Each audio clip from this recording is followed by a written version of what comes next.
Hey guys, welcome back to my channel. আমি তোমাদের মধু। কেমন আছে তোমরা সবাই? এই দিনকে আমরা গিয়েছিলাম, আমার ভাইয়েরা সব এসেছিল, মামার ছেলেরা, তারা সবাই মিলে গিয়েছিলাম একটু বজবজ কালীবাড়িতে ঘুরতে। প্রথম দিন, সেকেন্ড দিন গিয়েছিলাম বাটাতে।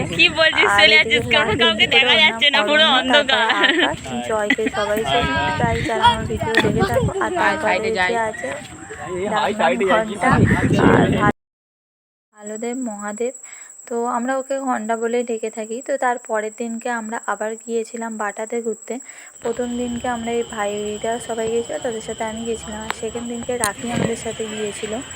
সব মিলে আমরা গিয়েছিলাম বাটাতেও গঙ্গার ধারে একটুখানি ঘুরে, মানে বাটার যেটা হচ্ছে বাটার যে রিভার সাইড, সেখানে একটুখানি ঘুরে টুরে নিয়ে সেখানেও আমরা আইসক্রিম, তারপরে ঘটি গরম ফুচকা, অনেক কিছু চা খাওয়া দাওয়া করে তারপরে দেন আমরা বাড়ি চলে এসেছিলাম। আজকের ভিডিওটা এই পর্যন্তই রাখছি। যদি ভিডিওটা ভালো লেগে থাকে অবশ্যই আমার চ্যানেলটাকে লাইক, শেয়ার অ্যান্ড সাবস্ক্রাইব করে দিও। Bye bye, Radhe Radhe.